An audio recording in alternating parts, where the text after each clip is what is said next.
La Bible révèle que la fin de toute chose est proche et que Dieu appelle tout homme à pouvoir se réjouir de la seconde venue de Jésus-Christ. L'objectif de cette présentation est de vous préparer à être du nombre de ceux qui gardent les commandements de Dieu et le témoignage, la foi de Jésus-Christ. Très bien. Eh bien, je souhaite encore une fois un bon sabbat à tout un chacun. Ça me fait plaisir de pouvoir être parmi vous ici en Île-de-France. Et nous allons, sans plus tarder, invoquer la présence du Seigneur par la prière. Et j'invite ceux qui le peuvent à pouvoir se prosterner afin que nous puissions prier.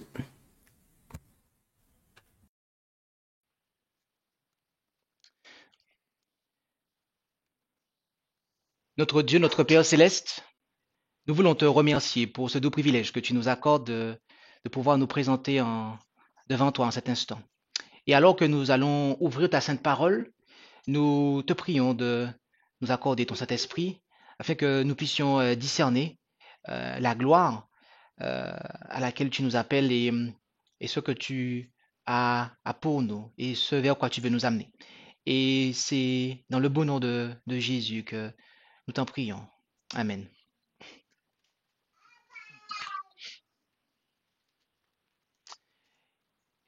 Eh bien, nous sommes dans notre... il s'agira pour nous de notre 83e étude de notre série sur le sanctuaire, laquelle a pour titre le voile, le propitiatoire et les chérubins. Et avant d'aller plus loin, nous voulons faire un bref rappel pour celles et ceux qui nous rejoignent. Nous avons commencé cette série d'études dans le lieu très saint. Là, nous sommes dans le lieu très saint. On a commencé la fois précédente. Et pourquoi nous avons commencé dans le lieu très saint et que nous sommes à nouveau dans le lieu très saint? Eh bien, c'est parce que nous avons suivi le plan que Dieu a donné à Moïse.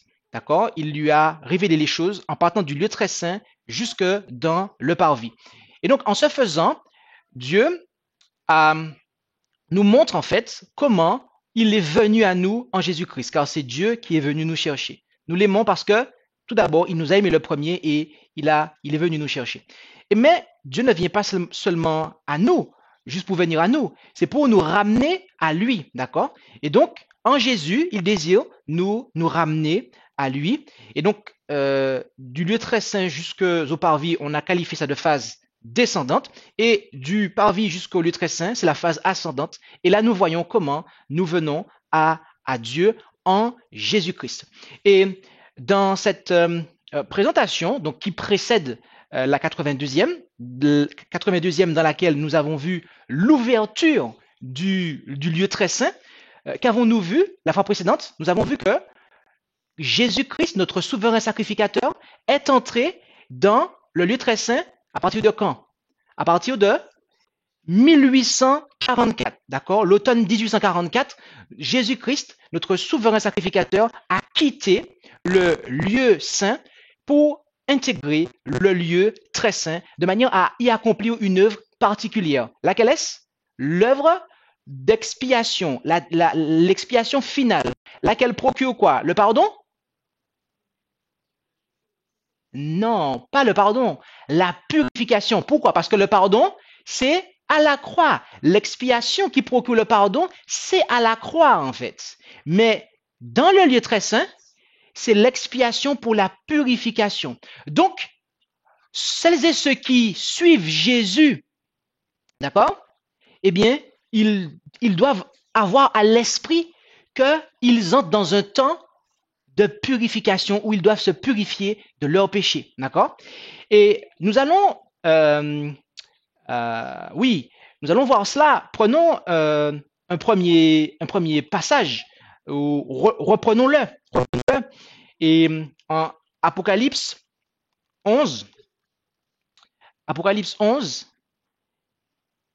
et au verset 19, Apocalypse 11 et au verset 19 où nous lisons ce qui suit en Apocalypse 11 et au verset 19.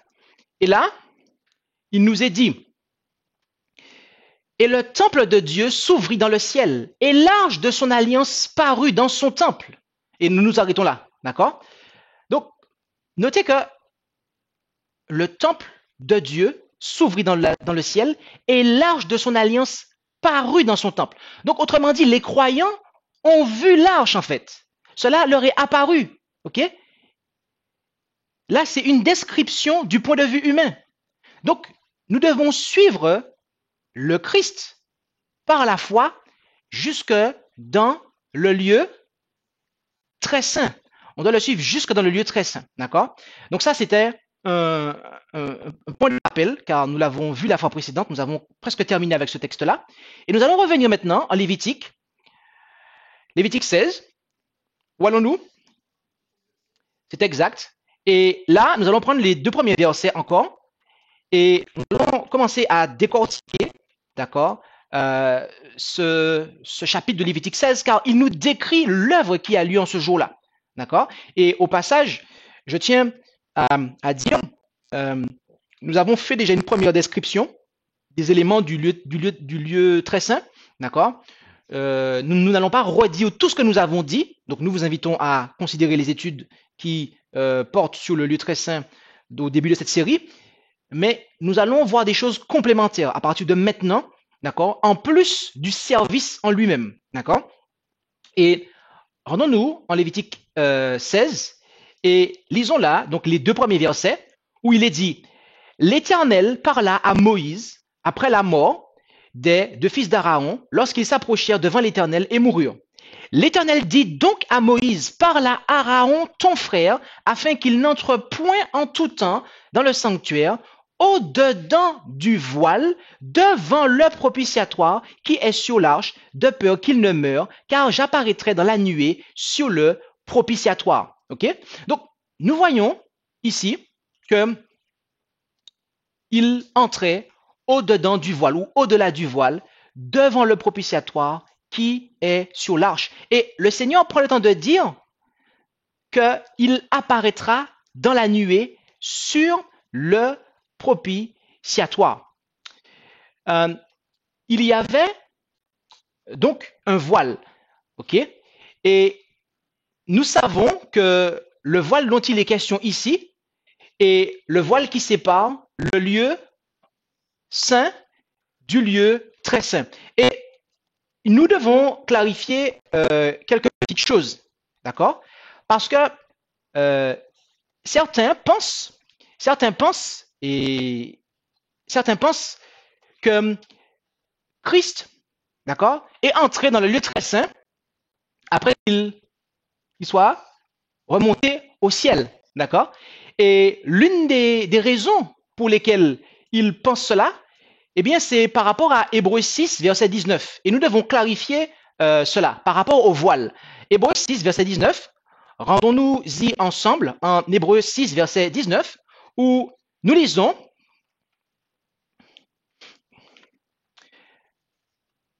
Espérance que nous gardons comme une encre de l'âme, sûre et ferme, et qui pénètre au-dedans du voile, où Jésus est entré pour nous comme un précurseur, ayant été fait souverain sacrificateur pour l'éternité, selon l'ordre de Melchisédek. » D'accord? Beaucoup pensent que, eh bien, à partir de ce moment-là, eh bien, il est question du lieu très saint, d'accord? Mais il ne peut pas s'agir ici du voile qui sépare le lieu saint du lieu très saint pour la simple et bonne raison, d'accord, que lorsque on parle du voile qui sépare le lieu saint et le lieu très saint, l'auteur s'en réfère ailleurs comme le second voile, d'accord?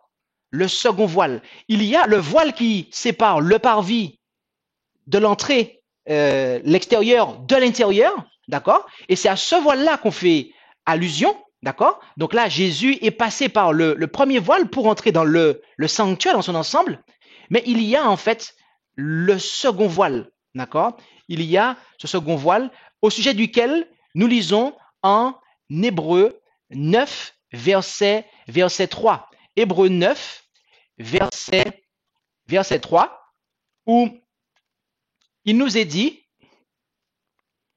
Hébreu 9, verset 3, où nous lisons la chose suivante. Et au-delà du second voile était le tabernacle appelé le Saint des Saints. D'accord? Donc, lorsqu'on ne précise pas, eh bien, dans le livre aux Hébreux, c'est qu'il s'agit du voile qui sépare l'extérieur de l'intérieur. Mais là, il précise le second voile. OK? Et le même mot est appliqué, d'accord, lorsque vous regardez dans la version 70. Qu'est-ce qui ne sait pas ce qu'est la 70? La Bible 70? Tout le monde sait ce qu'est la 70? Ok. La 70, en fait, c'est la version grecque de l'Ancien Testament. D'accord? L'Ancien Testament avait écrit en grec par 60 et quelques 10 érudits juifs. C'est pour ça qu'on l'appelle 70, d'accord? Qui fait référence à 70. Et donc, lorsqu'ils emploient le mot voile, en référence au voile qui sépare l'extérieur du parvis, qui sépare le parvis du lieu saint et qui sépare le lieu saint du lieu très saint, ils emploient le même terme, d'accord, qui est katapétasma, d'accord? Et donc, il s'agit bel et bien de ce second voile. Et donc, il y avait deux voiles dans le sanctuaire. L'un conduisant du parvis au premier appartement, l'autre séparant les deux appartements. D'accord? Et le voile dont il est question, en Hébreu 9, verset 3, il s'agit de celui qui sépare le lieu saint du lieu très saint. D'accord? Et c'est lui qui est devant le propitiatoire. D'accord? Et c'est devant ce voile que les sacrificateurs se tenaient lorsqu'ils offraient des parfums sur l'autel des parfums, d'accord? Devant ce propitiatoire. Il y avait le voile qui les séparait, comme on l'a vu précédemment.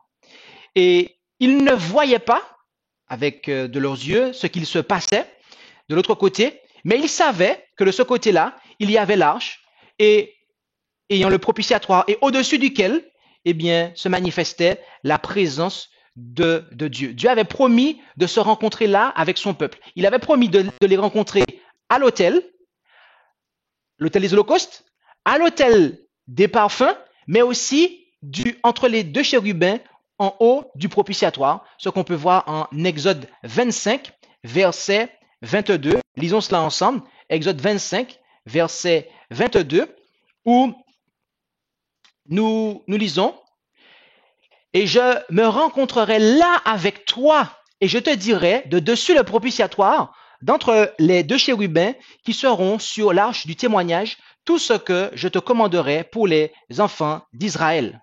Ok? Donc, il est évident que le Seigneur se rencontrait là avec le peuple, et très précisément avec le peuple, mais via le souverain sacrificateur qui y pénétrait une seule fois l'année. Ok? Et il y avait en fait des figures qui étaient brodées en fait sur le voile. Ok? Lisons cela ensemble un chapitre plus loin, Exode 26, et du verset 31 au verset 33. D'accord? Exode 26, du verset 31 au verset 33. Et là, il nous est dit: et tu feras un voile de pourpre, d'écarlate, de cramoisi et de fin lin retors. On le fera en ouvrage d'art avec des chérubins. Et tu le mettras sur 4 colonnes de bois de sittim, couvertes d'or. Leurs clous seront en or.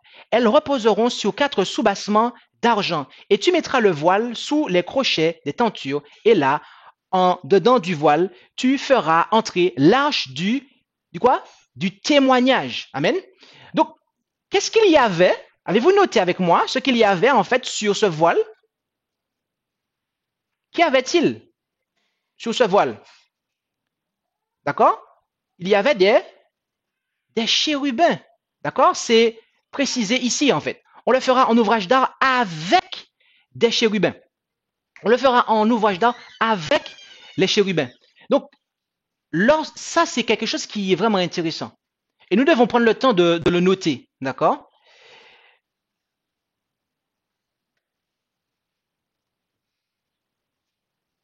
quoi cela fait-il allusion?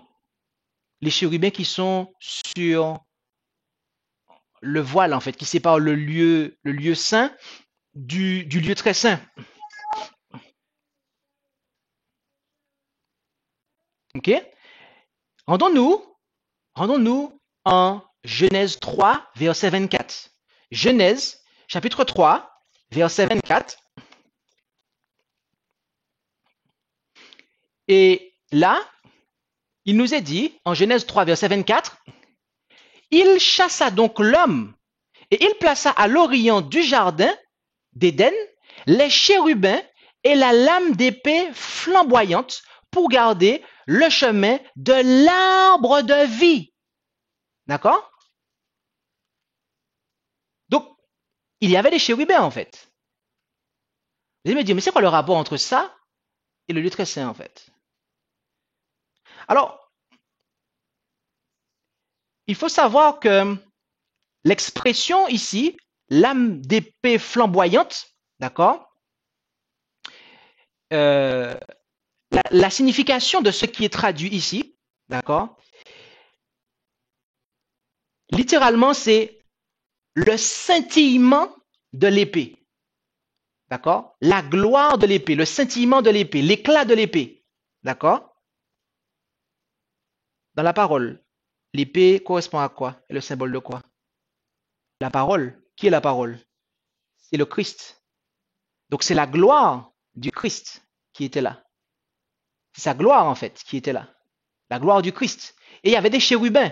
Donc Dieu avait, il y avait la manifestation en fait qui était là, de la présence divine, qui séparait en fait, qui empêchait l'homme de revenir, et avec les chérubins. Et il faut savoir que Adam et Ève et leurs descendants, ils adoraient, ils venaient adorer en fait à cet endroit en fait. Avant le déluge, ils venaient adorer à l'entrée du jardin d'Éden, devant cette manifestation, devant ce scintillement de l'épée en fait. Donc, il y avait en fait, avant l'existence du sanctuaire terrestre que Moïse a établi, que les enfants d'Israël ont établi sous le commandement de Moïse, eh bien, il y avait la Shekinah qui était là avec les chérubins en fait. D'accord? Et donc, le péché avait privé, la désobéissance d'Adam et Ève les avait privés en fait de la présence de Dieu. Et donc, depuis ce moment, eh bien, ils ne pouvaient plus avoir contact direct avec Dieu. D'accord? C'était par le biais de Jésus-Christ. D'accord? C'était par le biais du Christ en fait. Du moment que Adam et Ève ont péché, c'est par le biais du Christ eh bien, qu'ils pouvaient avoir accès à Dieu. D'accord? Et donc, on voit que là est à nouveau reproduit dans le lieu très saint, ou entre les deux sous le voile. On voit que les chérubins sont là, et juste derrière, il y a la Shekinah en fait. Donc c'est le même concept en fait. C'est ce même concept-là qui est reproduit ici. Ok? Qui est reproduit ici. Et donc, pourquoi nous soulignons cela en fait? Pourquoi nous soulignons cet aspect? Eh bien, c'est parce que, mes amis, le peuple qui vit à partir de 1844, le peuple qui vit à l'époque où Jésus-Christ est entré dans le lieu très saint du sanctuaire céleste, eh bien, c'est un peuple qui est appelé à vivre en présence de Dieu. Jésus-Christ est personnellement, en fait, dans le lieu très saint. Mais nous, le peuple, on est où? On est dans le parvis, en fait. On est sur terre. D'accord? Par la foi, on suit notre souverain sacrificateur. Car rappelez-vous ce qu'on a vu la fois précédente. Rappelez-vous ce qu'on a vu la fois précédente. Le peuple devait faire quoi à ce moment-là, en fait? Qu'est-ce que devait faire le peuple à ce moment-là? Ok? Il devait, en fait, s'humilier, comme on le voit en Lévitique 16, verset 29. Il est dit en effet, et ce sera pour vous une ordonnance perpétuelle au 7e mois, le 10e jour du 7e mois, vous humilierez vos âmes. D'accord? Vous humilierez vos âmes, est-il dit. Donc, pendant que le souverain sacrificateur était en train d'agir, était en train de faire l'expiation qui procure la purification, le peuple devait humilier son âme. Parce que rappelez-vous que le souverain sacrificateur, il représentait le peuple. Il représentait le peuple auprès de Dieu. Et bien évidemment, il représentait Dieu pour le peuple dans un premier temps, mais il représentait aussi le peuple, d'accord, auprès de Dieu. Et donc, le peuple avait les yeux fixés vers cet endroit, vers l'œuvre qui était accomplie. Et donc, nous sommes appelés, mes amis, alors que Jésus-Christ est entré dans le lieu très saint du sanctuaire céleste, eh bien, nous sommes, et qu'il y est maintenant, à l'heure actuelle, toujours encore, à l'heure où nous parlons, en 2022, ok, nous sommes en mai, très précisément le 14 mai, le 14 mai 2022, eh bien, qu'est-ce que nous sommes appelés à faire? Nous sommes appelés à nous purifier, nous sommes appelés à entrer en sa présence. Et pour entrer en sa présence, eh bien, il faut être purifié, d'accord? Cela signifie, en d'autres termes, que Dieu nous invite à retourner en Éden. Vous avez compris? Parce qu'en fait, sous le voile, il y a les chérubins, il y a la Shekinah. Cela, c'est la contrepartie dans le sanctuaire de ce qui se passait, ok, après que nos premiers parents ont péché. Nous avons été chassés, en fait. D'accord? L'humanité a été chassée du jardin d'Éden. Mais Jésus-Christ, il a traversé le premier voile.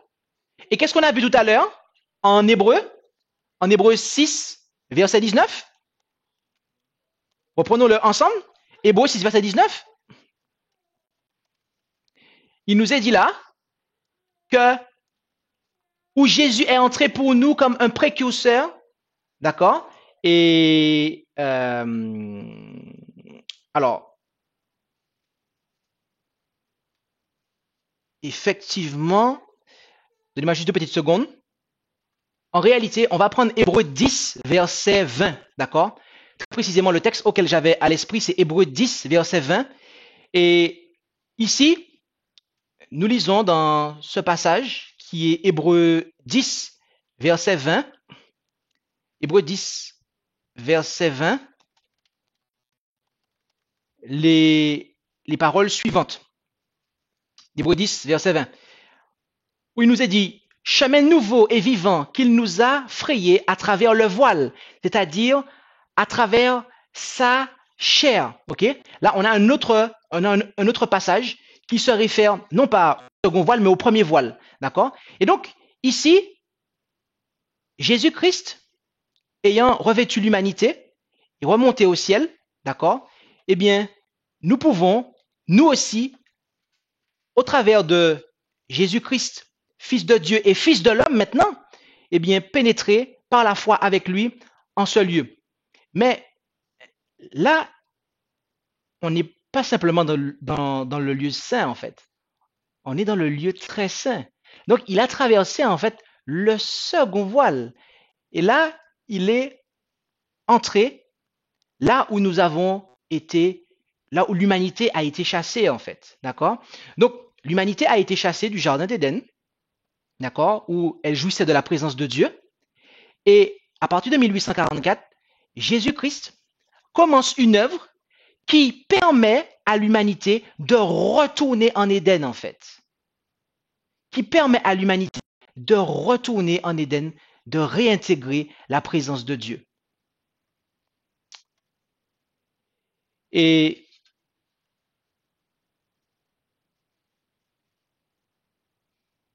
à cela, nous allons ajouter la chose suivante. C'est que tout au long de l'année, il y avait quelque chose qui se produisait. Tout au long de l'année, le sang des victimes était apporté dans le sanctuaire et aspergé cette fois devant l'Éternel. Vous vous rappelez où est-ce qu'on a vu ça? En Lévitique 4, versets 6 et 17. Lévitique 4, versets 6 et 17. En effet, nous lisons là, Lévitique 4, versets 6 et 17. Et le sacrificateur trempera son doigt dans le sang et fera 7 fois aspersion du sang devant l'Éternel en face du voile du sanctuaire. D'accord? Donc, ce voile, en fait, tout au long de l'année, il collectait du sang. Le sang était aspergé tout au long de l'année. Et au verset 17, ok, qu'on a dit tout à l'heure aussi, puis le sacrificateur trempera son doigt dans le sang et fera 7 fois aspersion devant l'Éternel en face du voile. D'accord? Donc, véritablement, il faisait aspersion, mais le voile, en fait, il collectait le sang, en fait. Ok? Et pourquoi, en fait, l'aspersion était faite sur ce voile, en fait, qui sépare le lieu saint du lieu très saint? C'est parce que le sacrificateur ne pouvait pas, en fait, pénétrer tout au long de l'année dans le lieu très saint. On l'a vu précédemment. Ok? Mais pourquoi alors sur le voile, en fait? C'est parce qu'il y avait derrière quelque chose qui devait récupérer ce sang, en fait. D'accord? Il y avait le propitiatoire. On va le voir dans quelques instants. Et le propitiatoire, il couvrait en fait l'arche. C'était une partie de l'arche, mais on le distingue dans certains versets. Et l'arche, c'est le coffret. Et le propitiatoire est ce qu'il y avait au-dessus. D'accord?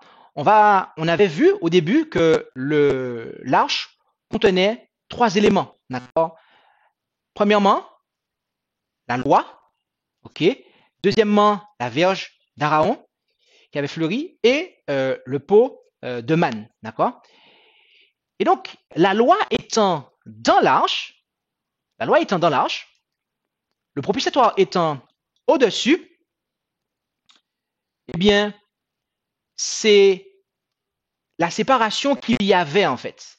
Et on va considérer cela, on va considérer ceci car notez que lorsque Dieu a dit à Adam et Ève, le salaire que si vous en mangez, vous en mourrez. Paul a dit le salaire du péché, c'est la mort. D'accord? Donc, la loi nous dit quoi?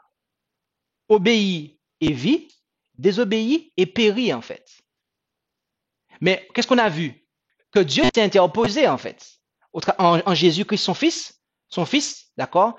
Il a présenté sa vie, d'accord? On dit des choses qu'on a vues au tout début. Il s'est offert en rançon. Et donc, Dieu, il y a sa justice, mais il y a aussi sa miséricorde. Et, donc, le sang était collecté sous le voile. Mais au jour des expiations, c'était sur le propitiatoire, comme on le voit après dans le Lévitique 16 qu'on va considérer ultérieurement. Et donc, c'était en reconnaissance de la justice de la loi et de l'interposition en fait que Dieu a fait en Jésus-Christ, et bien que le sang devait être amené jusque-là. D'accord? Mais le sang n'atteignait jamais la loi. Le sang n'atteignait jamais la loi. L'étape de Pierre ne recevait jamais une goutte de sang, en fait. D'accord? Il y avait le voile, dans un premier temps, qui s'interposait, mais au jour des expiations, il y avait en fait le propitiatoire. Et le propitiatoire symbolise quoi, en fait? De quoi le propitiatoire est-il un symbole? Rendons-nous ensemble en Romains 3, verset 25. Où allons-nous? C'est exact. Romains 3, verset 25. Et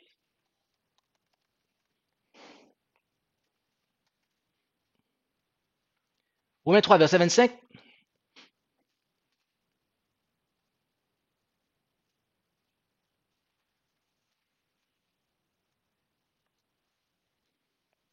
Où il est dit, Et si on lit à partir du verset 24, la fin, il est dit Jésus-Christ, que Dieu avait destiné à être une victime propitiatoire par la foi en son sang, afin de manifester sa justice par le pardon des péchés commis auparavant pendant les jours de la patience de Dieu. Ce verset-là est riche en informations.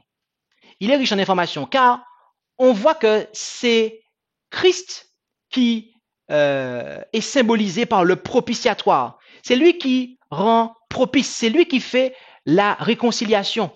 C'est en Jésus-Christ, eh bien, que la justice de Dieu et la miséricorde s'embrassent. D'accord? C'est en Jésus-Christ que la justice et la miséricorde de Dieu s'embrassent. Et ça, c'est quelque chose que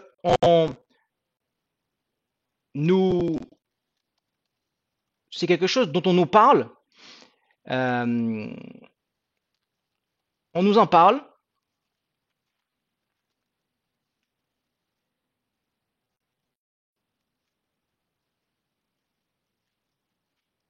Dans le passage qu'on a vu, d'accord? C'est-à-dire, victime propitiatoire par la foi en son sang, afin de manifester sa justice par le pardon des péchés. Donc, Dieu fait miséricorde, le pardon implique la miséricorde, et néanmoins, la justice est satisfaite. Pourquoi? Par rapport au sang du Christ, d'accord? Donc, il y a ce symbole-là, en fait. Nous avons ce symbole. Nous avons ce symbole. Et qu'est-ce qu'il y a au-dessus du propitiatoire? On l'a vu tout à l'heure. Qu'est-ce qu'il y a au-dessus du propitiatoire? Il y a des chérubins encore. Il y a encore des chérubins en fait. Ils ne sont pas que sous le voile, ils sont aussi sur le propitiatoire. D'accord? Les chérubins sont également au-dessus du propitiatoire. Il y avait deux chérubins, aux deux extrémités en fait du propitiatoire et qui regardaient, dont le visage était tourné vers le propitiatoire. On a vu au début de cette série de présentations que cela représente l'intérêt que les anges ont dans le plan du salut. Pierre en parle. Il dit dans lequel les anges aiment à plonger leur regard en fait. Donc les anges ont un intérêt. Et donc ce qui est en train de se passer, l'œuvre que Jésus-Christ est en train de faire au ciel, c'est une œuvre qui ne concerne pas simplement que vous et moi à l'heure actuelle. C'est une œuvre qui concerne les anges. L'œuvre que Jésus-Christ fait à partir de 1844, et c'est pour ça que nous avons intitulé en fait cette série de présentations, comment? On va le remettre. Le voile, le propitiatoire et les chérubins. D'accord? Pourquoi en fait? Car rappelez-vous, où est-ce que le péché a commencé? En Éden, tu dis? Ah, dans le sur la terre, c'est en Éden. Mais dans l'univers, c'est dans le ciel. Avec un chérubin d'ailleurs. Le premier d'entre eux. Ok? Donc il est normal que les chérubins soient intéressés. Et on parle des chérubins, mais cela concerne toute la classe angélique. Ok? Toutes les intelligences célestes en définitive. D'accord? Et donc ils sont dans l'admiration de ce plan du salut. Ils sont dans cette admiration, et car cette œuvre les concerne. D'accord? Cette œuvre les concerne. Et donc, comme nous le disions, à compter de 1844, notre Seigneur Jésus-Christ est entré dans le lieu très saint du sanctuaire céleste. Là, en la présence de Dieu, autrement dit. Présence de Dieu de laquelle l'humanité a été chassée à cause de son péché. Ce qui implique bien que pour entrer à nouveau en présence de Dieu,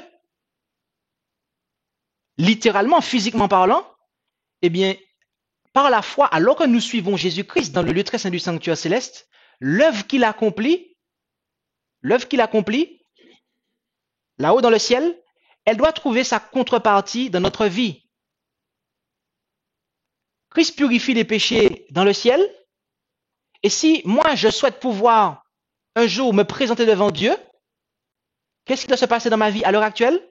Je dois, eh bien, aussi avoir cette œuvre de purification qui a lieu dans ma vie. Car Christ purifie le sanctuaire céleste.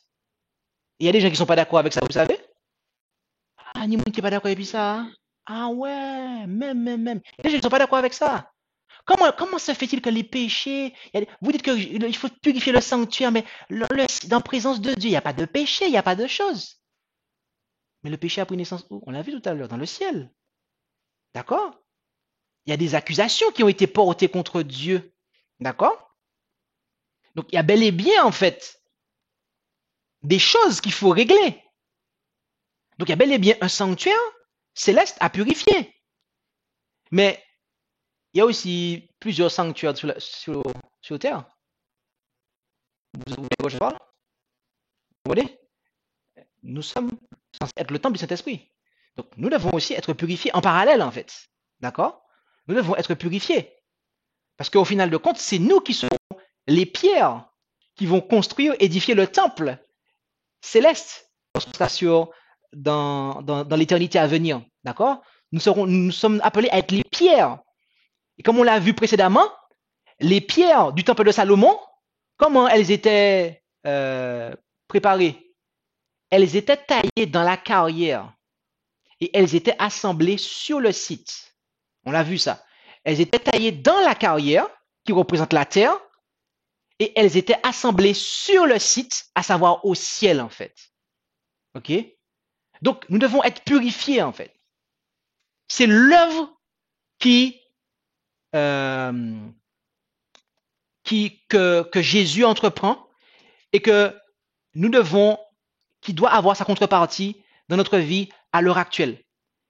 Et donc, on voit que cela concerne aussi les anges. Cela concerne également les anges parce que c'est au sein même de leur classe, très précisément les chérubins particulièrement, mais cela s'applique aux autres.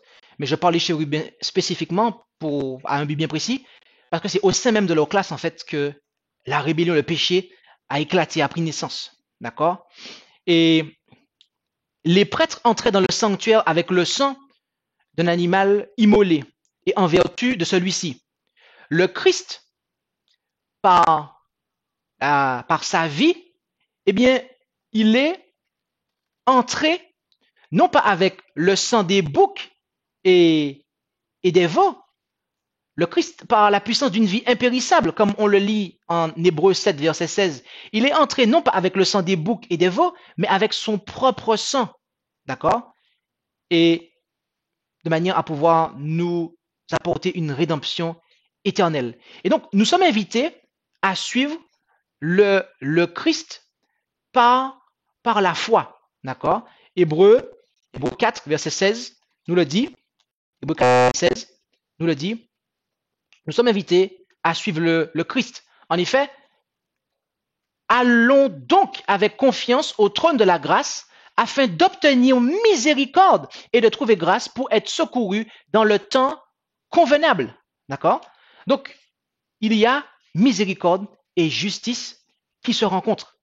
Alors même que nous sommes en ce temps d'expiation, alors même que le sanctuaire est en train d'être purifié, ce qui concerne le peuple, comme on l'a vu la fois précédente. D'accord? Le peuple qui était dans le parvis. C'est nous ce peuple aujourd'hui. C'est nous qui sommes dans le parvis. C'est nous qui sommes sur terre. Cela nous concerne, nous, temple, dans lequel Dieu désire faire habiter son esprit. Eh bien, alors que cela a lieu, la miséricorde est encore disponible. La miséricorde est encore disponible et donc nous sommes invités. Nous sommes invités à suivre le Christ par la foi. Nous sommes invités à aller. On ne peut pas prendre un billet d'avion. Il n'y a pas de compagnie aérienne qui nous emmène dans le lieu très saint, mes amis. Ça n'existe pas. La seule compagnie aérienne que je connais, mes amis, qui nous emmène dans le lieu très saint à l'heure actuelle, c'est la foi. La foi en Jésus-Christ, souverain sacrificateur. D'accord?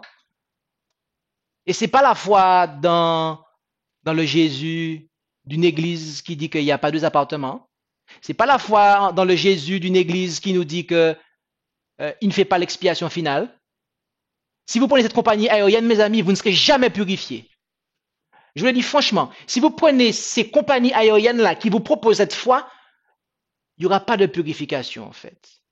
La seule compagnie aérienne, mes amis, qui nous emmène dans le lieu très saint, dans lequel nous devons aller, c'est la foi en Jésus-Christ, souverain sacrificateur, qui est dans le lieu très saint. Un lieu très saint littéral, avec un Dieu littéral, un Christ littéral, pour une expiation littérale, mes amis.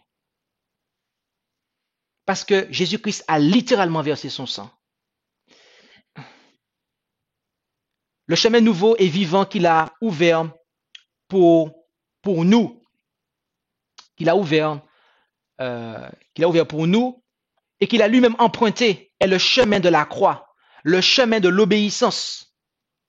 Christ, c'est parce qu'il a été obéissant qu'il a pu devenir notre souverain sacrificateur. Il a été à notre place. Il a été obéissant jusqu'à la mort même de la croix. Et donc, également, nous aussi, nous devons aller jusqu'au bout. Nous ne devons pas nous arrêter à l'autel des holocaustes. Ou pas simplement aller un peu plus loin et dire « Oh, je prends le baptême à la cuve des reins et puis je m'arrête là. » Non, il faut continuer. Il faut entrer dans le lieu, dans le sanctuaire. Mais il ne faut pas simplement s'arrêter à la table des pains de proposition. J'ai parcouru beaucoup, hein.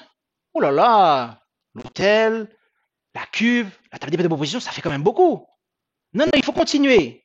Le chandelier, d'accord? Marcher par l'esprit. Est-ce qu'on s'arrête là? Non, la vie de prière. Mais est-ce qu'on s'arrête là, en fait? Non, on va jusqu'au bout, en fait. On va jusqu'au bout. D'accord? On va jusqu'au bout.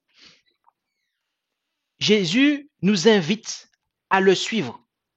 Il nous invite à le suivre jusque dans le lieu très saint du sanctuaire céleste, afin que nous puissions participer avec lui, bénéficier de l'œuvre qu'il accomplit en ce moment même pour nous. Ce n'est pas une œuvre qu'il a accomplie à la croix et dont il nous donne les bénéfices maintenant. Il y a effectivement une œuvre qu'il a accomplie à la croix. Et les bénéfices, nous les avons depuis. Alors, mais il y a une œuvre supplémentaire. Dieu ne veut pas simplement que nous soyons pardonnés, mais il désire aussi nous purifier de nos péchés. Et cela, nous sommes invités à avoir cette expérience. En effet, en 1 Jean 1, verset 9, il est dit, 1 Jean 1, verset 9, « Si nous confessons nos péchés, il est fidèle et juste pour nous les pardonner et pour nous purifier de toute iniquité. » On voit qu'il y a deux phases à l'œuvre, le pardon et la purification. Et donc, Dieu nous invite, mes amis, à retourner en Éden. Et dans les études suivantes, on va voir comment on retourne en Éden. Du point de vue spirituel, d'accord? On a déjà commencé à le voir. Mais là, on va voir des éléments supplémentaires, d'accord? Tout ce qu'on a vu est à mettre en rapport. Mais on va voir des éléments qui sont particulièrement importants pour le peuple qui désire vivre en présence de Dieu. Parce que, on va le voir, mais à un moment, le souverain sacrificateur, il quitte le lieu très saint pour rejoindre le peuple dehors. Et quand il fait ça, il n'y a plus d'intercession. Donc le peuple, à un moment, il est sans intercesseur devant Dieu. Cela se répétait chaque année. Mais pour nous, quand Jésus quitte, L'intercession est terminée. Donc, on aura à vivre devant la face d'un Dieu saint et pur sans intercesseur.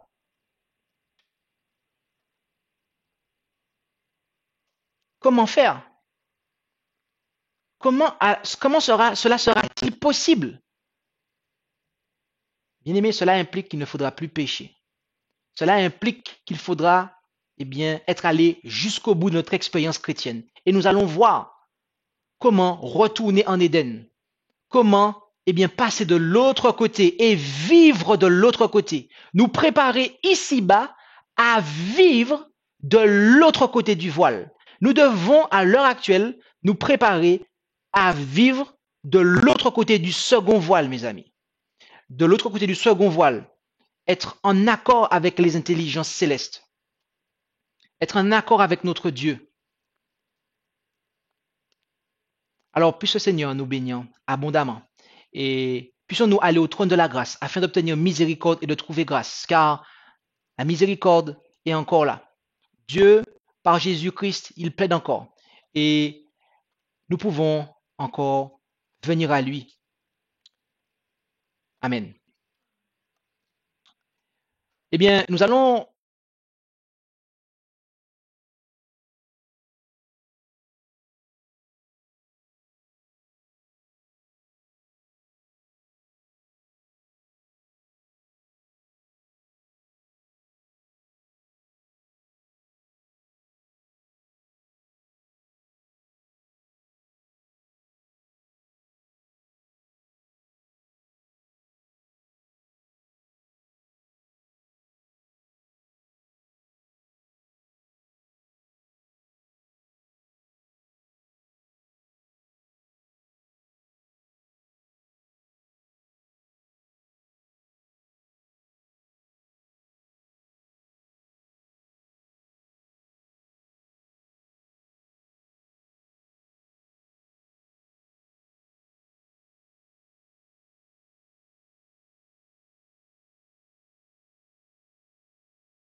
Oui.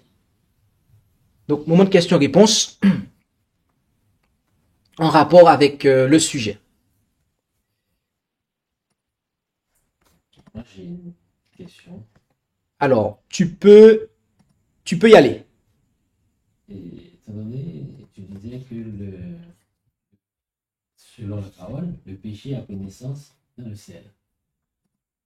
Et bon, tu disais que le plan du salut concerne les anges autant que nous.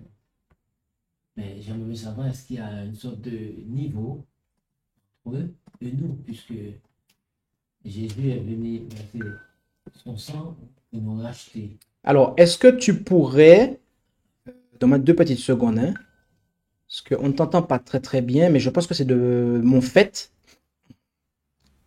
Et je vais demander maintenant, là, parle, et on va me dire si on t'entend. Vas-y. D'accord. Tu peux reprendre, s'il te plaît? J'aimerais bien savoir, puisque le péché a pris naissance dans le ciel, au milieu des chérubins, et tu disais que les anges, ils ont leur regard plongé dans le plan du salut. Est-ce que c'est au même niveau que nous, puisque Jésus, selon la parole, est venu verser son sang pour nous, en tant que pécheurs. Et on m'a fait toujours comprendre que les anges déchus, il n'y a pas de pardon pour eux. J'aimerais bien savoir à quel niveau que ça les concerne aussi. Ça concerne les anges. Les anges. Alors, les anges dont je parlais sont les bons anges. Les anges dont je parlais sont les bons anges parce que, en fait, ils ont... On a 2 petites secondes. Ils ont en fait leur regard tourné vers le propitiatoire. il s'intéresse, il contemple, il s'émerveille du plan du salut. D'accord? Donc là, on parle des bons anges. Donc, maintenant, sachant que c'est les bons anges, est-ce que ta question se maintient? Parce que si elle se maintient, j'ai de quoi répondre. Ok.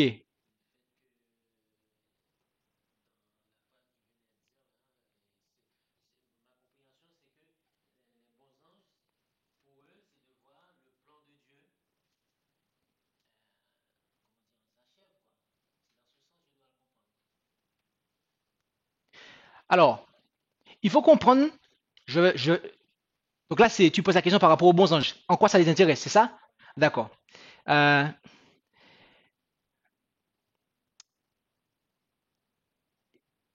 il y a, lorsque quelqu'un est accusé, lorsque quelqu'un est accusé,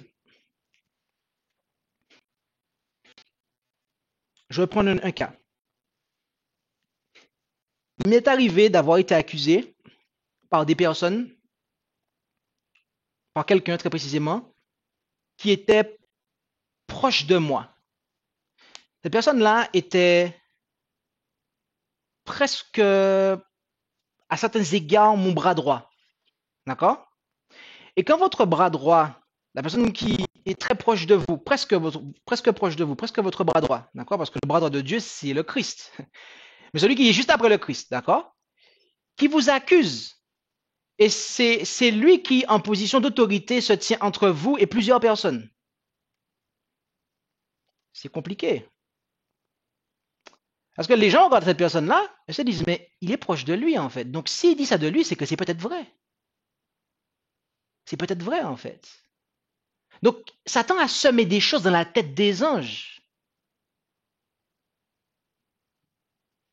Et Dieu a une réponse qu'il devait apporter. Dieu a une réponse qu'il devait apporter. Donc, ça concerne.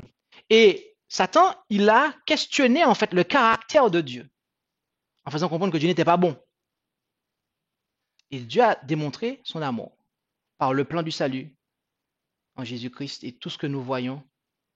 Et donc, les anges sont intéressés par cela parce que, au fur et à mesure, ils observent point par point le démenti de Dieu en action de tout ce que Satan avait dit. Et il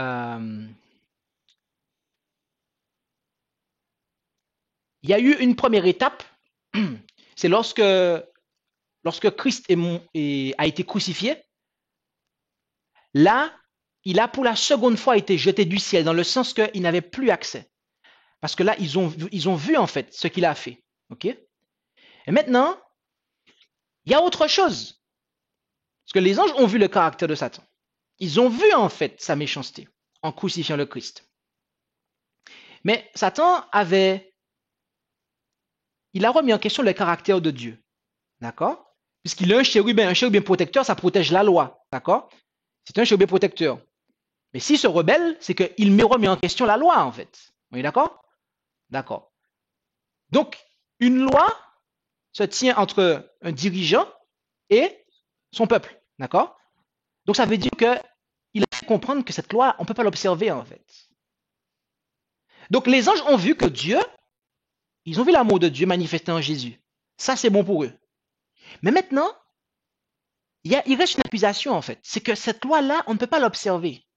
Et donc, Dieu a besoin de toi et de moi, de nous, d'un peuple qui, par la grâce de Dieu, par la grâce de Dieu qu'il y a en Christ, eh bien, manifeste cette obéissance. Et c'est ce que Dieu, la mission qui reste à accomplir, en fait. C'est pour ça que ça intéresse les anges, en fait, de voir un peuple qui, eh bien, alors qu'ils sont d'une nature déchue, alors qu'ils ont péché, eh bien, ils sont passés de l'iniquité à la sainteté. D'accord? Ils sont passés de souiller à purifier et qu'ils observent la loi de Dieu. Et là, Dieu va, en faisant cela, avec le plan du salut, Dieu va même au-delà de l'accusation de Satan. Parce que des êtres humains que Satan a fait pécher, eh bien, se range du côté de Dieu et reste du côté de Dieu. Alors que lui, qui était à un niveau supérieur à eux, il est descendu et il a dit que ce n'était pas possible, en fait. Donc, il y a un démenti qui est apporté. Alors, oui, vas-y. Par rapport à la question de mon frère, alors une question est venue. Est-ce que justement le plan du salut, c'est justement le biais qui nous fait connaître Dieu? Est-ce que le plan du salut, c'est connaître Dieu en fait? Oui, le plan du salut, c'est connaître Dieu. Pas connaître Dieu de manière 2 plus 2 égale 4, mais connaître Dieu dans le sens d'avoir une relation spirituelle intime avec lui. C'est de là qu'est emprunté le terme « et l'homme connut sa femme ». Donc on parle d'intimité du point de vue charnel.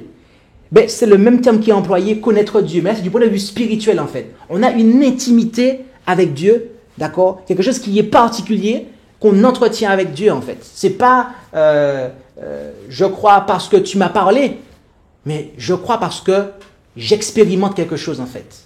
Je sais en qui j'ai cru, je sais pourquoi je crois. Donc connaître Dieu c'est ça, c'est une relation expérimentale en fait. Are we good? Ça va? Ok. Alors, est-ce qu'il y a des interventions du côté de l'audio, de la webconférence ou des questions au niveau du chat? La modération me le fera savoir.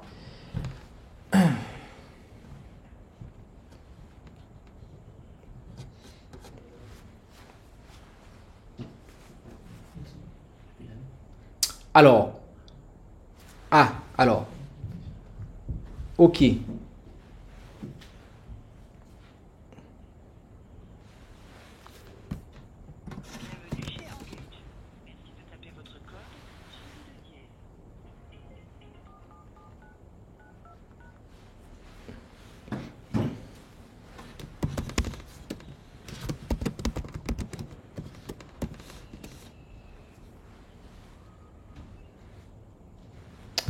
Ok. Alors, n'hésitez pas s'il y a des points, oui. Vas-y. Peut-être la question, surtout, peut-être ça peut toucher aussi, comment dire, est-ce que Lucifer lui-même, il avait adopté la même intelligence que les autres anges, puisque lui, il était passé au-dessus des autres anges. Moi, j'aimerais bien savoir, est-ce que au niveau d'intelligence que Dieu les a adoptés, est-ce que Lucifer était Il était supérieur. supérieur d'eux? Il était supérieur. Supérieur en intelligence. Supérieur en capacité, en qualité. Si je comprends bien, tous les gens qui ne sont pas révélés, ils deviennent plus intelligents que Lucifer qui était plus intelligent que toi. Parce que là, Ce serait difficile de te répondre, mais en tout cas, c'est clair que l'intelligence, c'est de connaître Dieu. Donc, nécessairement, il a lâché la connaissance de Dieu donc, et de faire sa volonté. Donc, nécessairement, il est plus stupide que les bons anges qui sont restés au ciel. oui, parce que l'exemple tu prenais tout à l'heure, par exemple, tu disais, si tu as une personne étant que ton bras droit, s'il raconte quelque chose sur toi, alors ce qu'il raconte, c'est pour les gens, c'est la réalité. Ah, ça a beaucoup de crédit. Exactement. Moi, c'est par rapport à cela. Si Lucifer était plus intelligent que les autres, pour moi, c'est comme si c'est un chef. C'est le chef. À la minute qu'il lance quelque chose, tout le monde devrait suivre. Mais ma question, j'arrive pas à comprendre pourquoi les autres anges, j'aimerais savoir ce qui les a poussés à ne pas suivre. Ah, les autres anges qui l'ont pas suivi, très précisément. Ok. C'est une grosse question. C'est une grosse question. Ça montre en fait l'aspect du choix en fait. Ça montre le libre arbitre que l'on a, que les intelligences que Dieu a créées ont. Et en fait, donc voilà. Mais si un tir a suivi, que les séductions étaient vraiment fortes. Ah oui? Oui. Vas-y. Oui. En fait, pour essayer de répondre à la question de Josué, je pense qu'il y a une différence entre se rebeller, clairement, et en fait être dans l'étude. C'est de comprendre ce qui se passe, en fait. Exactement. C'est ça. Il y en a qui se sont clairement rebellés, et il y en a qui étaient, comme il a dit, dans l'étude. Donc, ils observent, ils regardent, et le temps suffit à faire les choses. D'ailleurs, enfin bref, j'allais faire une parenthèse d'actualité, mais il faut... alors, il y a des interventions, donc je vais laisser du coup la modération nous dire cela.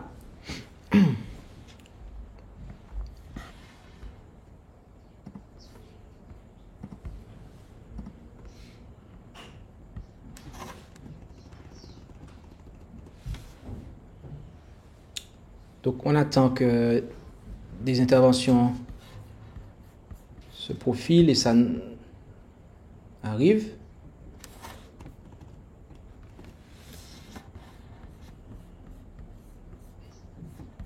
Alors, on n'entend pas... je sais pourquoi on n'entend pas. Là, normalement, on devrait entendre. Allez-y. Allez-y.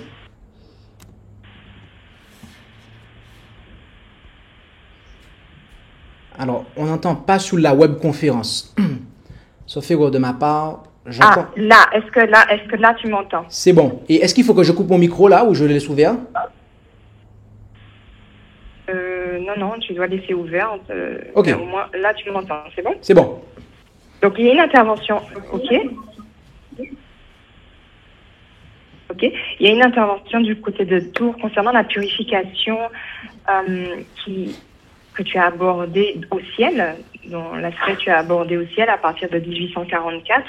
La question est de savoir si tu peux clarifier ce point et faire la chronologie de ce fait-là par rapport à la purification qui doit être faite sur la terre. Ok. Alors, merci pour la question. Et voilà, merci. Je vais tâcher d'y répondre dans la mesure que j'ai compris et avec la compréhension que j'ai de la question. En fait, Christ, de manière globale, de manière universelle, sur la croix, il a accompli une œuvre qui procure le pardon. Dans le lieu très saint, il accomplit une œuvre qui procure la purification. Dieu ne veut pas qu'on soit simplement, il ne veut pas simplement nous pardonner, pour qu'on puisse pécher, se repentir, pécher, se repentir, pécher, se repentir, mais il veut que l'on puisse croire, obéir et vivre. D'accord? Et donc, à l'heure actuelle, Christ est dans la deuxième phase. Et donc, par rapport à nous qui sommes sur terre, ok, nous avons, comme je l'expliquais la semaine précédente, nous avons quotidiennement à avoir les expériences du parvis et du lieu saint. Ça, c'est le minimum syndical à avoir, en fait. Parce qu'on va le voir. Mais quand on lit Lévitique 16, l'œuvre qui était accomplie par le souverain sacrificateur au jour des expiations ne concernait que celles et ceux qui, durant toute l'année, les jours précédents, étaient venus confesser leurs péchés, en fait. D'accord? C'était pas en ce jour-là que vous veniez apporter votre sacrifice, en fait, pour demander pardon. Là, en ce jour-là, sur terre, l'œuvre était au bénéfice de celles et ceux qui avaient expérimenté les services quotidiens. Vous comprenez? Je ne sais pas si j'ai été compris. Ok, d'accord. Donc ça veut dire que nous, de manière à pouvoir entrer dans cette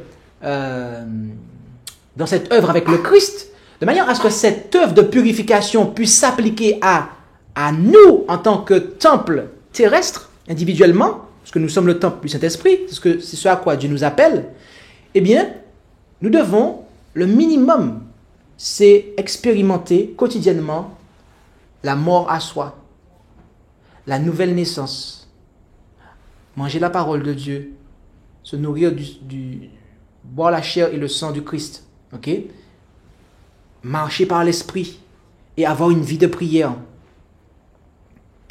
Ce n'est que ceux qui ont ces expériences-là au quotidien qui pourront bénéficier et expérimenter très précisément l'expiation finale en fait.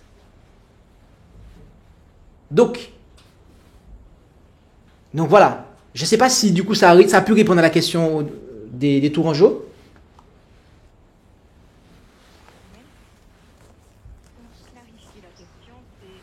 Est-ce qu'il y a bel et bien une purification au ciel?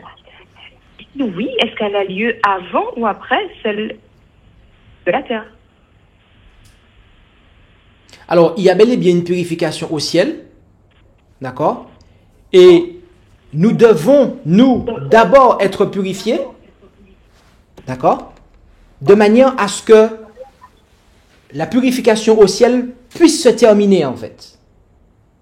D'accord? Parce que si le peuple de Dieu n'est pas purifié de ses péchés, c'est-à-dire a encore des péchés, eh bien, quand l'intercession se termine, qu'est-ce qui se passe? Le péché reste sous le peuple, en fait. Donc, nous devons d'abord recevoir cette purification en nous, de manière à ce que Christ puisse effectivement, eh bien, ôter complètement et purifier complètement son peuple, c'est-à-dire l'effacement de leurs péchés, en fait. Ok? Donc, je ne sais pas si là, j'ai mieux répondu à la question ou j'ai mieux précisé. Là, c'est très clair. Ah, merci. Et il y a d'autres interventions? Ok. Alors, il y a une question concernant l'aspect de la Shekinah que tu as abordé. Et il y a quelqu'un qui se demande si c'est quelque chose de biblique, puisqu'il entend dire que ce n'allait pas. Donc, si tu peux clarifier l'aspect de la Shekinah.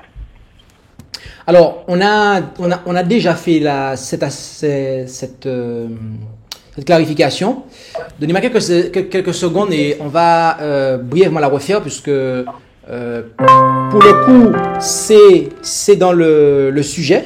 On n'est pas en hors sujet, mais on l'avait déjà effectivement clarifié. Donc la personne qui pose la question, je pense comme beaucoup d'autres en ce matin, parce que beaucoup sont arrivés en cours de route, ce qui est normal, et vous êtes les bienvenus. Hein. Il n'y a aucun... faut pas vous sentir mal à l'aise quand je dis ça, mais c'est aussi pour vous inciter à considérer ce qui a été dit précédemment, parce que vous risqueriez de trouver les explications peut-être carencées, alors qu'en fait, il y a tellement de choses à dire qu'il a fallu découper et placer les choses au fur et à mesure, parce que le plan du salut, le sanctuaire est vraiment le plan du salut, mes amis. Très complet. Et donc voilà. Donc du coup, et je dois être honnête avec vous, je pense que je n'ai même pas peut-être tout dit, tellement qu'il y a de choses à dire, et je pense qu'on pourra toujours dire davantage en réalité. Donc voilà. Donc cela étant dit, alors oui, on a parlé de ça. On a parlé de la Shekinah, et en fait, alors, on essaye de faire ça convenablement. Ok.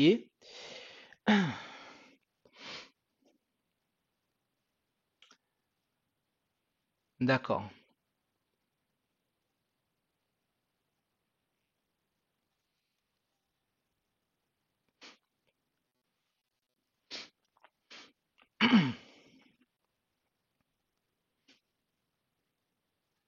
Alors, il faut savoir que le mot hébreu, Shekinah, qui est employé dans les écrits rabbiniques, ne se trouve pas dans la Bible. D'accord?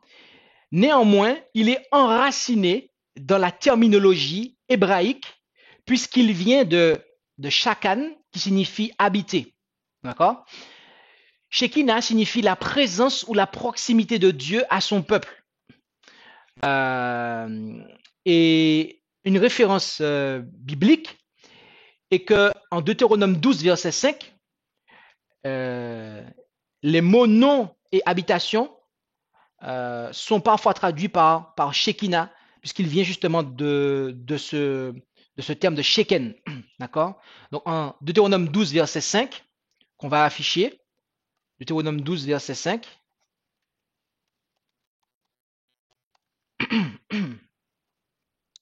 Il est dit là, mais vous rechercherez sa demeure au lieu que l'Éternel votre Dieu aura choisi d'entre toutes vos tribus pour y mettre son nom, et c'est là que tu iras. D'accord? Donc le terme ici traduit par demeure, c'est Sheken, d'accord? Et c'est de lui qu'est dérivé le mot Shekinah, donc la présence de Dieu. Ok? La présence de Dieu. Donc c'est quand on parle de Shekinah, on parle de la présence de Dieu, et la présence de Dieu se trouve dans sa demeure. Donc la Sheken, la Shekinah, d'accord? Donc c'est deux termes qui sont proches l'un de l'autre, de la même famille. Et donc du coup, voilà ce que je peux dire. Voilà, donc comme je l'expliquais, il y a des versions qui le traduisent par Sheken, d'accord? D'autres qui disent, alors je vous lis une traduction, par exemple, au lieu que le Seigneur ton Dieu choisira pour que sa Shekinah y habite, d'accord? Donc voilà. Et donc, on a aussi le concept de Matthieu.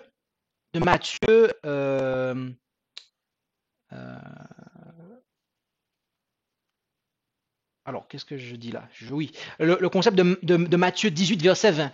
Jésus dit, si deux personnes s'accordent, eh bien, je suis au milieu d'eux. Lisons ça ensemble. Car où il y a deux ou trois personnes assemblées en mon nom, je suis au milieu d'eux. Ok? Donc, ça c'est vraiment intéressant parce que Jésus dit il parle de minimum deux personnes. Combien de chérubins il y avait au-dessus du propitiatoire? Deux. D'accord? Donc, le minimum est là. Assemblés en mon nom. Que signifie être assemblé au nom de Jésus en fait? Pardon? Avoir le caractère, être en accord en fait. Et très précisément dans la pensée hébraïque, il s'agit, si deux personnes s'assoient ensemble et que les paroles de la loi sont prononcées entre elles, donc ils sont en accord avec la loi en fait, eh bien là, je suis au milieu d'eux. Mais comment Jésus-Christ est au milieu de nous en fait? Par son esprit en fait. D'accord? Donc c'est sa présence. Ok? Donc voilà, là c'est une extension en fait, application. Et donc voilà. Mais c'est vraiment le terme Sheken en fait, duquel est dérivé Shekinah en fait. Et c'est cette version hébraïque du passage de Deutéronome 12, verset 5, le rendre, comme je l'ai lu tout à l'heure, au lieu que le Seigneur ton Dieu choisira pour que sa Shekinah y habite, à la maison de sa Shekinah. Donc, on parle de la maison de la Shekinah, en fait. La maison de la présence de Dieu, la demeure de l'Éternel. Pourquoi? Parce qu'il y demeure. Ok? Donc voilà, je ne sais pas si ça a pu répondre à la question.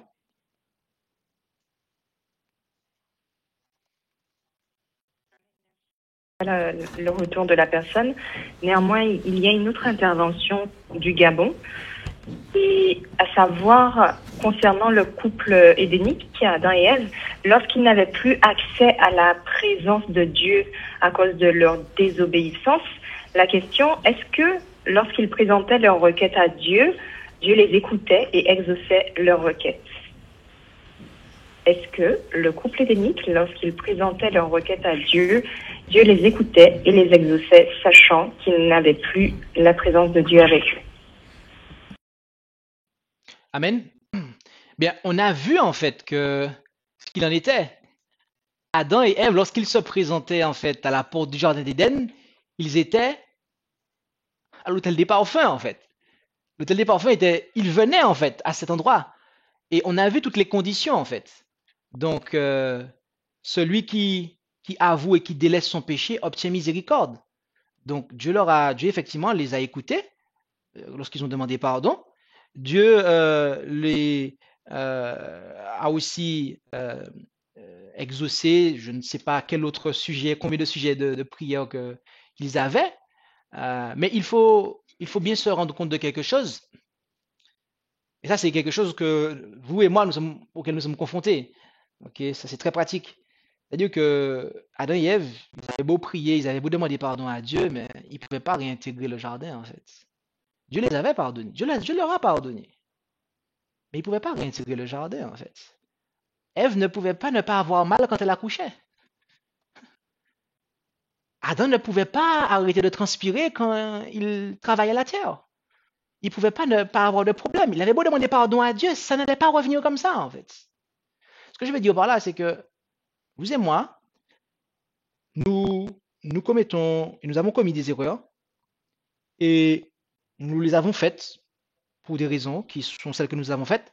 Mais vous et moi aujourd'hui, nous sommes conscients que nous avons commis une erreur à tel ou tel endroit. D'accord? Toi à un endroit, toi à un autre endroit, moi à un autre endroit. On a tous commis une erreur à un endroit. Et il y a des conséquences à ces erreurs aujourd'hui. Il y a des conséquences visibles. Et on aura beau prier Dieu, Dieu va nous pardonner, il va nous donner sa paix, il va agir, mais il ne va pas nécessairement enlever les conséquences de notre péché, en fait. Et donc, nous devons garder la foi en Dieu, de ce qu'il a de meilleur pour nous, en fait. D'accord? Donc, et je le dis parce que parfois, on est découragé en ce sens. C'est parce que on a fauté en quelque part et on a les conséquences de nos péchés qui sont là et ça nous décourage. Mais il nous faut garder la foi en Dieu et regarder à ce que Dieu dit. On marche par la foi et pas regarder à ce que l'on voit. Donc voilà. Je ne sais pas si j'ai pu répondre à la question au minimum.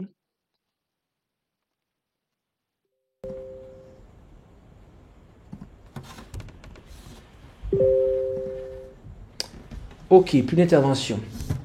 Alors, je vais attendre du coup au niveau de la modération qu'on me dise si il y a encore des interventions. Il est déjà un petit peu, c'est vrai, on est déjà à plus d'une heure et quart, donc ça serait bien. Mais je vais quand même attendre que les choses soient bien tassées pour être sûr que. Donc voilà.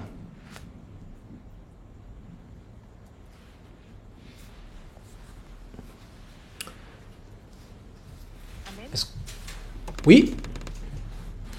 Alors, il y a un dernier point, toujours de la sœur Pierre-André du Gabon, à savoir, dans l'œuvre de purification que Jésus fait au ciel en ce moment, est-ce pour tous les chrétiens? La question, l'œuvre de purification que Jésus fait au ciel, est-ce pour tous les chrétiens? Amen. Ok. Alors, merci du coup Pierre-André pour la question. On l'a vu tout à l'heure en Lévitique 16, verset 29. Vous humilierez vos âmes. D'accord? Vous humilierez vos âmes. L'expiation dont il est fait question au verset 33, d'accord? Parce que on dit qu'il fera, regardez, il fera l'expiation pour le Saint Sanctuaire, il fera l'expiation pour le tabernacle d'assignation et pour l'autel, il fera l'expiation pour les sacrificateurs et pour tout le peuple de l'assemblée. Donc tout le peuple de l'assemblée. Mais le peuple de quelle assemblée? Ben, celle qui humilie son âme. Celle qui, par la foi, considère le souverain sacrificateur qui est dans le lieu très saint en fait. Et elle humilie son âme, justement, en réponse à l'œuvre qu'il est en train de faire. Ok? Et donc, les croyants qui n'ont pas cette, cette expérience, d'accord? Eh bien, euh, il leur est difficile de s'inscrire dans cette contrepartie, en fait, de bénéficier pleinement de l'œuvre que, que Jésus est en train de faire, d'accord? D'expérimenter l'expiation finale dans leur vie, en fait. Et c'est pour ça que Dieu nous a confié la mission de prêcher le message des trois anges, de prêcher, en fait, l'évangile éternel. Et donc, de manière à ce que les hommes, tout homme, puisse avoir l'occasion, eh bien, de pouvoir être préparé et que tout homme puisse être en mesure de pouvoir se tenir devant la face d'un Dieu saint sans péché et sans médiateur. Parce qu'il y en a qui se tiendront devant la face du Dieu saint, mais dans leur péché et sans médiateur. Et Dieu veut qu'il y ait le minimum de personnes que possible qui soient dans cette condition. Il préfère qu'il y ait un maximum qui soit en fait sans péché lorsque Jésus-Christ cessera l'intercession. C'est le souhait de Dieu. Je ne sais pas si ça répond à la question.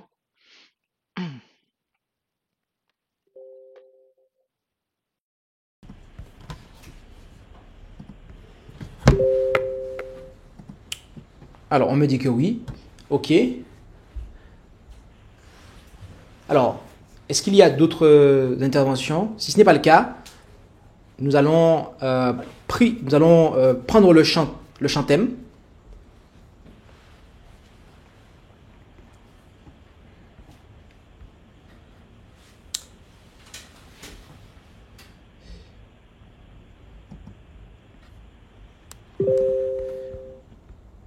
Eh bien, on va passer au chant thème.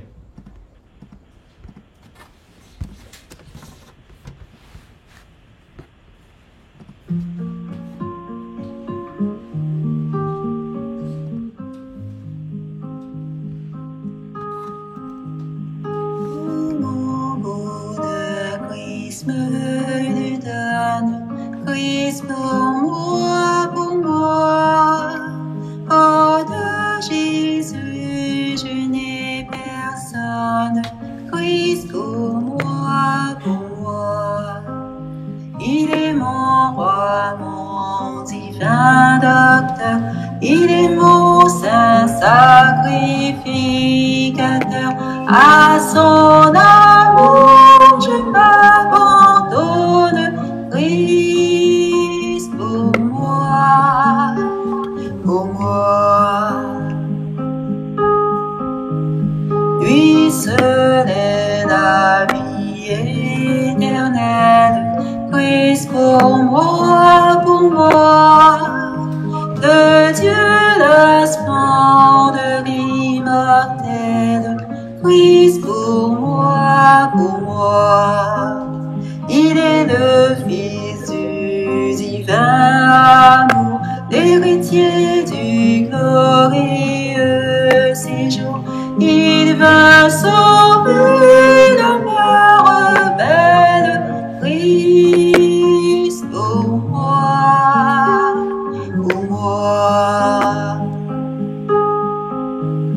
Dans la santé, la maladie, Christ pour moi, pour moi. Dans tous les moments de la vie, Christ pour moi, pour moi. Et lorsqu'un jour il faudra partir, laisser la terre et son avenir, je ne craindrai plus l'agonie. Christ pour moi, pour moi.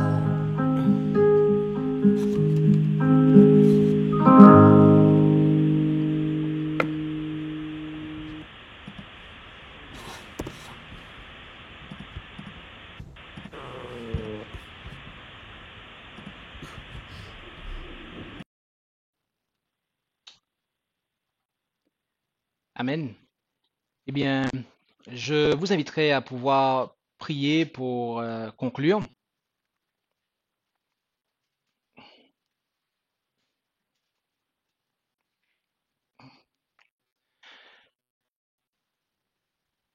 Prions notre Dieu. Notre Père Céleste, nous voulons te remercier pour ce moment que nous avons passé dans l'étude de ta parole, où nous avons, eh bien, compris que tu nous invites à revenir à toi, à nous préparer à vivre en ta présence, à vivre là où nos premiers parents ont été chassés. Et tu désires que ici-bas, nous puissions nous préparer et pour cela suivre par la foi notre souverain sacrificateur Jésus-Christ et le laisser accomplir en nous l'œuvre qu'il accomplit eh bien, de manière générale, de sorte que nous puissions être du nombre de ceux qui seront admis en ta présence.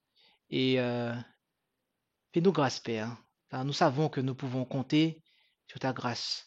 Alors que nous venons à toi, alors que nous nous approchons de ton trône de grâce, et que les anges nous regardent, et qu'ils attendent de voir, eh bien, quelle sera la réponse que nous allons apporter, et de manière à démentir les accusations de l'ennemi. Car tu attends un peuple qui, par son expérience de la sanctification, eh bien, réfutera les accusations de Satan qui disait que, eh bien, il n'était pas possible au sujet de ton royaume de se conformer à tes saintes exigences. Alors, aide-nous, Père, à comprendre cela. Aide-nous à nous préparer. Aide-nous à retourner en Éden. Et bénis chacun d'entre nous. Et c'est la prière que nous faisons monter vers toi dans le nom de Jésus. Amen.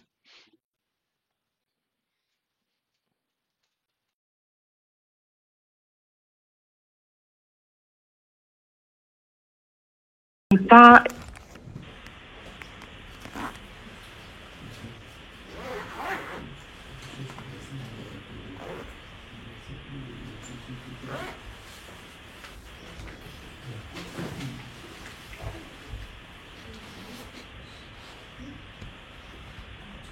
Ok, donc je reprends. Ok. Donc cet après-midi, nous n'aurons pas le moment d'école missionnaire médicale puisque nous sommes le deuxième sabbat du mois. Nous aurons la clôture du sabbat qui se fera à 21h10 selon l'heure de Paris, uniquement en audio. Demain, dimanche, nous aurons à partir de 18h le moment d'échange fraternel qui sera suivi, comme tous les soirs, du dimanche au vendredi, à partir de 19h, du moment de lecture de l'esprit de prophétie. Tous les mardis, à partir de 18h, nous avons la classe baptismale où vous pouvez vous rendre depuis le site internet leres.org, l'onglet Service Live et pouvoir y accéder. Toujours le mardi, à partir de 20h, suite à la lecture de l'esprit de prophétie, nous avons notre réunion de prière. Et comme aujourd'hui, chaque samedi, à partir de 9h30, nous avons l'étude et la prédication sur les différents supports. Donc voilà, nous avons un événement qui approche à grands pas, à savoir le Camp Meeting France 2022, dont le thème est les événements des derniers jours, du 9 au 14 août 2022. Si vous souhaitez être des nôtres, n'hésitez pas à vous inscrire, et ceci par le biais du site internet leres.org, l'onglet événements, et vous pouvez vous inscrire. Si vous avez des questions relatives à cet événement, n'hésitez pas à prendre contact avec nous.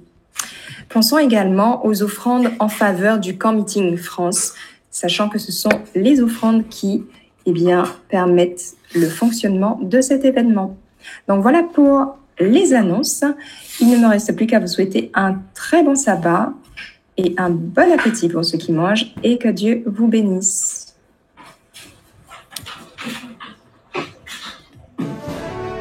Merci d'avoir écouté cette présentation avec intérêt. Pour plus d'informations, consultez notre site internet lerest.org. Et suivez-nous sur Facebook ainsi que sur YouTube à @lereste. Vous pouvez aussi nous contacter par email à info@lereste.org ou par téléphone au +33 6 12 60 13 69.